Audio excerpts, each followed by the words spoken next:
Hello, my dear doctor. I'd like to talk a very important topic. That is, my dear, apparent mineralocorticoid access. Apparent mineralocorticoid access in a short form that we will discuss for a purpose to discuss, my dear. That is a AME. That will be really helpful. So, my dear, listen very carefully. Before going to the lectures onto the board, just follow me onto the lecture notes, my dear, and mark on and follow me whatever I'm saying. Just follow me what is written on your notes, my dear. Apparent mineralocorticoid access. In order to prevent cortisol activation of the mineralocorticoid nuclear receptor, circle the cortisol, and subsequent hyperaldosteronism, circle the hyperaldosteronism, 11-beta-hydroxy, you put a beta that is absent here, so 11-beta-hydroxysteroid dehydrogenase type 2 converts cortisol to inactive cortisone. Circle the cortisol, circle the cortisol, and circle the 11-beta-hydroxy dehydrogenase type 2. And that happens at the renal parenchyma, means at the kidney. Circle the kidney or renal parenchyma, my dear. Apparent mineralocorticoid access, that is AME, is often inherited, caused by an autosomal recessive mutation. Circle the autosomal recessive, circle the mutation in 11-hydroxysteroid dehydrogenase type 2, that is called 11-beta-hydroxysteroid dehydrogenase type 2. However, rarely excess liquorice can cause inhibition of 11-hydroxysteroid dehydrogenase type 2, leading to excess cortisol, and thus AME, means the apparent mineralocorticoid access, my dear. Yes, my dear doctor, I'd like to talk on now the apparent mineralocorticoid access. Is an important disorder for the exam, my dear, that you need to know to differentiate from other very similar disorders like Cohen syndrome and Little syndrome. So the disease name, my dear, that is the apparent mineralocorticoid access. The word itself says that the apparent, my dear, means apparently it shows that mineralocorticoid means the aldosterone is in excess, but really or in reality this is not happening. So, my dear, listen very carefully. Apparent mineralocorticoid access as syndrome which is very close to the Cohen syndrome and Little syndrome. So we need to know very well before going to the apparent mineralocorticoid steroid what's happening in a normal kidney in a normal person. Just let's talk onto the board fast, and before going to the apparent mineralocorticoid access, let's talk on that. My dear, listen very carefully. Just look at the board and make the boxes. That's really helpful. In a normal kidney person, in a normal kidney or renal parenchyma, what happens? The cortisol, yes, the cortisol is converted to inactive cortisone. So this is inactive cortisol. With the help of an enzyme that we called 11-beta-hydroxysteroid dehydrogenase type 2. So yes, my dear, 11-beta, just remember the 11, that will be helpful. Beta-hydroxysteroid dehydrogenase, yes, type 2. So yes, you can say the 11-beta-HSD type 2. With the help of these isoenzymes, this cortisol is converted to cortisone, inactive cortisone, in the renal parenchymas. So yes, my dear doctor, just cortisol is converted to cortisone with the help of this enzyme. So my dear, if the 11-beta-hydroxy enzyme is inactivated or inhibited by any reasons, the disease that we are talking now, there is a afferent mineralocorticoid axis. We'll see that what the disease really means, and in this disease we'll see that the mutation of this isoenzyme that really happens means this AME inhibits this 11 beta hydroxysteroid dehydrogenase type 2 enzyme, or maybe another way, there is a licurase. Both can inhibit in a different ways, but yes, the summary is that 11 beta hydroxysteroid dehydrogenase type 2 will be inhibition. So if the inhibitions will be happen, so what will be happen? The cortisol level will be increased than that of normal in a kidney renal parenchyma, and kidney and renal parenchyma is very sensitive to the mineralocorticoid activities. So these increased cortisol will lead to aldosterone, means the mineralocorticoid receptor, we can say rather aldosterone, we can say the mineralocorticoid receptor activity will be increased. That does mean the mineralocorticoid receptor activity will be increased, and they lead to the features of hyperaldosteronism.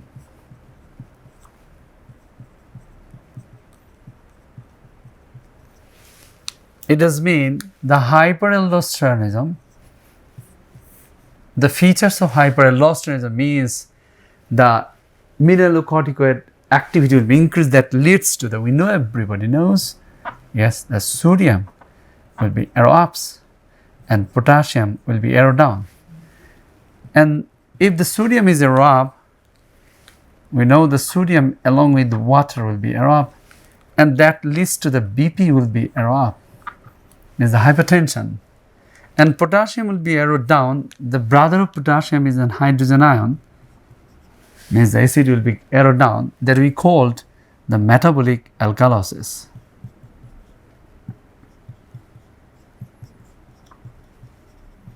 Yes, my dear doctor, metabolic alkalosis.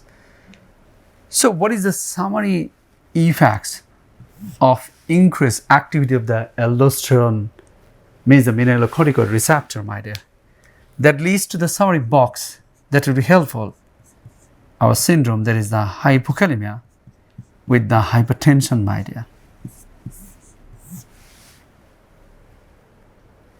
And if the activity of the mineralocorticoid axis activity will be increased, and that leads to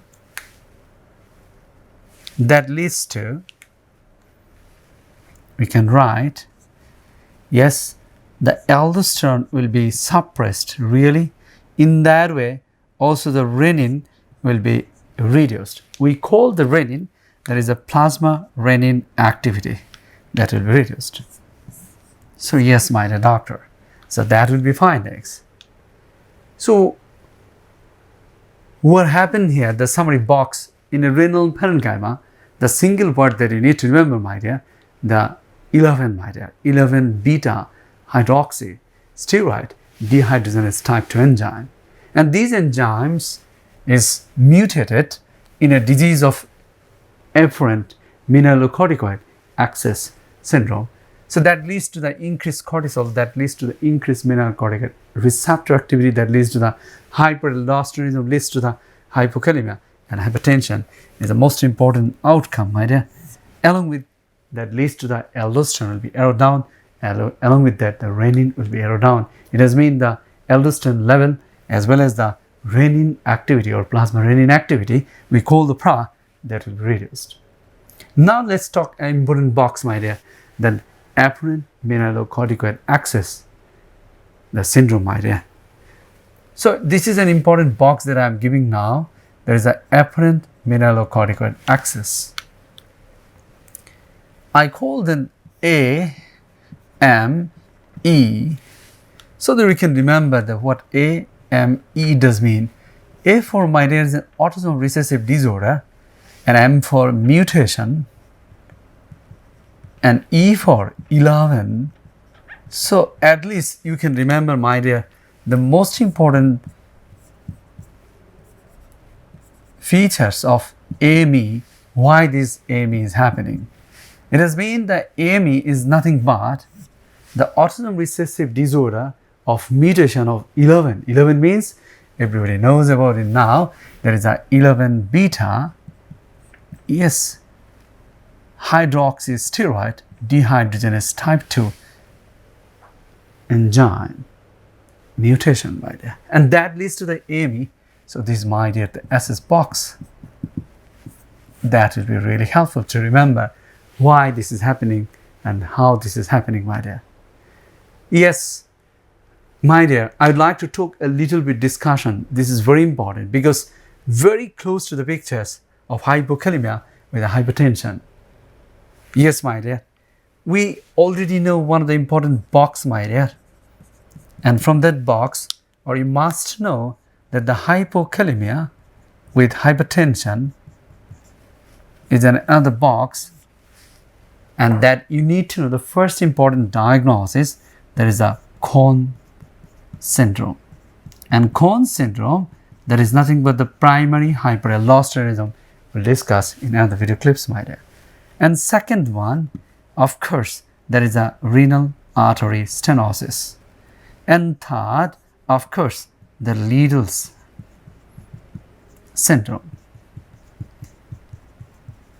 So this is a very important box, my dear, the hypokalemia and hypertension, the causes that you need to remember. At least these two important things that you need to remember. And in a Cohn syndrome is nothing but the primary hyperaldosteronism. So definitely aldosterone will be high, and renal artery stenosis, aldosterone will be high. But the differentiating features in between these two, the renin here will be reduced, but in here the renin will be ups, the differentiating features in between these two Cohn and renal artery stenosis. In contrast, the Liddle syndrome, what is this? A box for the Liddle syndrome is really helpful to know.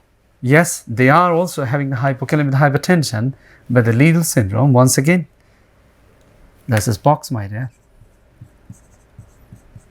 Yes, the Liddle's. If you write the Liddle syndrome, so Liddle syndrome, you see the double D, this is nothing but the dominant disorder, so that you can remember it's an autosomal dominant disorder. Yes, my dear. And these autosomal dominant disease, that is occurring the mutation of sodium channel at the collecting duct, and this sodium channel we called ENOC. So here's the D for dominant, and E is also here, so that you can remember the ENOC. ENOC means the epithelial sodium channel at the collecting duct. So this is about the Liddle syndrome, and this mutation of the epithelial sodium channel leads to, at the collecting duct, more and more sodium entry into the blood. That leads to the sodium and water all together, that leads to the hypertension, and more sodium, that leads to the potassium is coming out. So that leads to the hypokalemia and hypertension, this syndrome, my dear.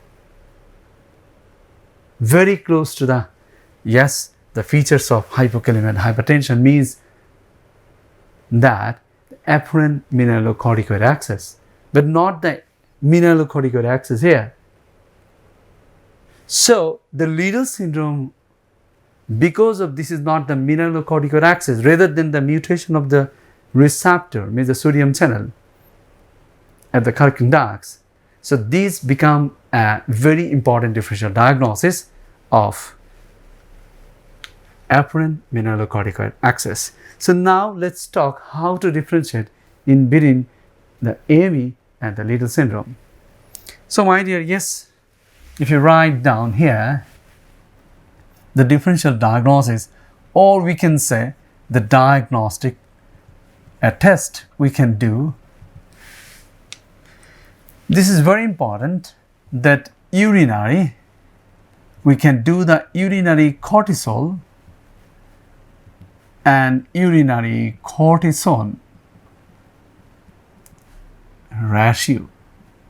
That will be helpful, my dear. Urinary cortisol and cortisone ratio. Definitely the cortisol level will be arrow ups and cortisone level will be arrow down, and that leads to the ratio, of course, the arrow ups. And this is the diagnostic test for the AME. This is another box, my dear. Apparent mineralocorticoid access, the diagnostic test, that is urinary cortisol, urinary free cortisone level ratios that will be increased, that will never be happen in Liddle syndrome. So this is one of the important differential diagnosis that I said. The Liddle syndrome, if I'm writing the Liddle, so yes, it will not be something like this. So this is the differentiating features, the Liddle syndrome.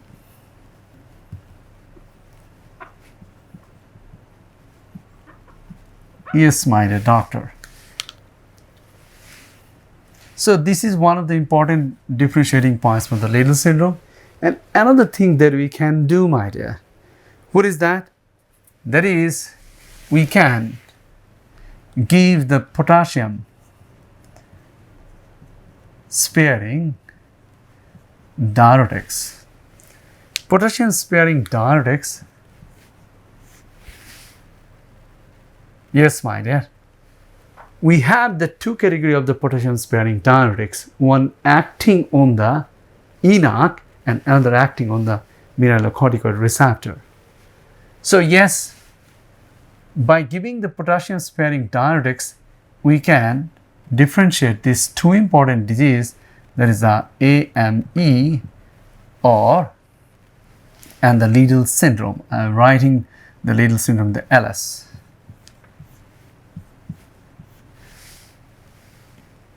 So AME, because of this, can respond to the both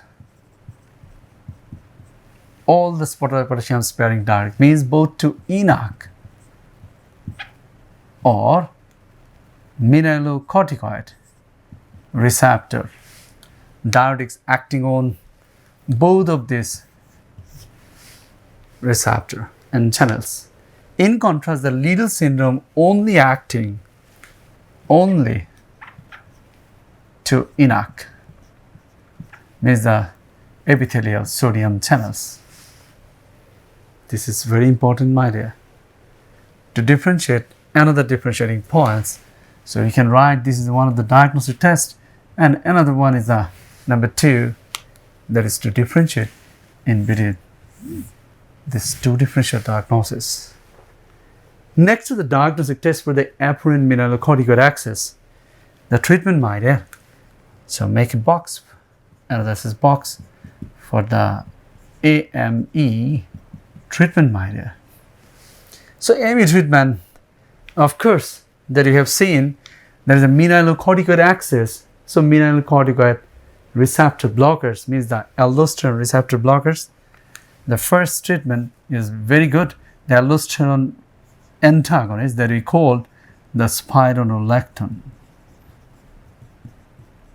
is a treatment of choice, and that can alleviate the symptoms of hypokalemia and hypertension, my dear. And this spironolactone, along with that, the renal transplant, because there happened the renal parenchyma, so renal transplant can be curative treatment. We can write the curative treatment. And these AME, if it is caused by licorice intake, so the licorice cessation will be helpful in a patients with the licorice access, leading to the AME type pictures. So yes, my dear, so AME treatment means the AME treatment, the single A, so that you can remember the aldosterone antagonist or spironolactone is the treatment of choice. So that will be helpful. Yes, my dear, so I'd like to talk a little bit more so that you can remember all them together of AME would happen. So let me start with the first important box, and this is the pathophysiology of the disease, how this is happening of the AME boxes, my dear. So you can write the SS box here, the AME of yes. So yes, my dear doctor, so the first important box that we need to remember, there is a 11 beta hydroxy dehydrogenase steroid, dehydrogenase type 2 enzymes responsible for the cortisol to cortisone that leads to the excess mineralocorticoid receptor activity that leads to the hyperaldosteronism pictures, leads to the hypokalemia and hypertension. And this hypertension can be the severe enough, can lead to the hypertensive urgencies, even the emergency, even the malignant hypertension, even along with that, the end organ damage or target organ damaging features, they can present it in that way. So keep in your mind, my dear, all the consequences of hypertensive crisis and hypertensive pictures can be occurred, my dear. So from the first box that we need to remember, the most important topic, the kidney that happens all them together, the box that we come with the AME that leads to the first talk here. Second box here, the AME box, my dear. AME means the AME means the A for autosomal recessive, M for mutation, and E for 11, my dear, that you need to remember. And third important box, there is a hypokalemia and hypertension. Why this is happening? That's happening the Cohen's and also RAS, means the renal stenosis, and also Liddle syndrome. And fourth important box, there is the Liddle syndrome, is the autosomal dominant, is an ENAC mutation at the Kalkin tag that leads to the Liddle syndrome. And here, to differentiate from the Liddle syndrome, there is nothing but, yes, the AME and also Liddle syndrome by the potassium sparing diuretics and also urinary cortisol and urinary cortisone ratio that will be increased. And also, as we have seen that the AME pictures will be the aldosterone and also the renin activity will be low. Yes, in Liddle syndrome, also we can write the aldosterone level can be low even to normal. This is another pictures and very close pictures of apparent mineralocorticoid access, my dear. And last important box after the diagnosis, there is the sixth number is the treatment, my dear. Treatment, yes, the aldosterone antagonist, the spironolactone is a treatment of choice, and renal transplant is a curative treatment in almost all cases, and the leukocyte cessation in a patient the leukocyte is taking, that can alleviate all the symptoms of hypokalemia and hypertension, my dear. So the summary box, my dear, the apparent mineralocorticoid access very close to the Liddle syndrome, and Liddle's itself very close to the Cohen syndrome, and Cohen's itself also the renal artery stenosis. There are 4 important differential diagnoses if you know them very well, so that we can make a diagnosis very clearly to give the best benefits to our patients, my dear, as well as for exams, my dear. I hope that, my dear, the boxes for the summary box with the number 1, 2, 3, 4, 5, 6 all together, and starting from the 1, that is, you need to know that happens to the kidneys that leads to the syndromes of hyperaldosteronism, that is the hypokalemia, hypertension, as well as the aldosterone level will be low, as well as the renin activity will be low. And second important, the AME, that leads to A for AR, M for mutation, and E for 11, my dear. 11 must be remembered. And also the hypokalemia, hypertension, all the boxes, the syndrome. And fourth box, the Liddle's, why this is happening. Liddle's is the D for dominant and E for ENAC. And lastly, the fifth is the diagnostic test, the urinary cortisol. Yes, and urinary free cortisone level will be increased, along with that to differentiate from the Liddle's, and also the treatment. A for AME treatment is A is a treatment, that is a summary box, my dear. I hope that, my dear, you enjoyed all them together, and that would be really helpful. Thank you very much.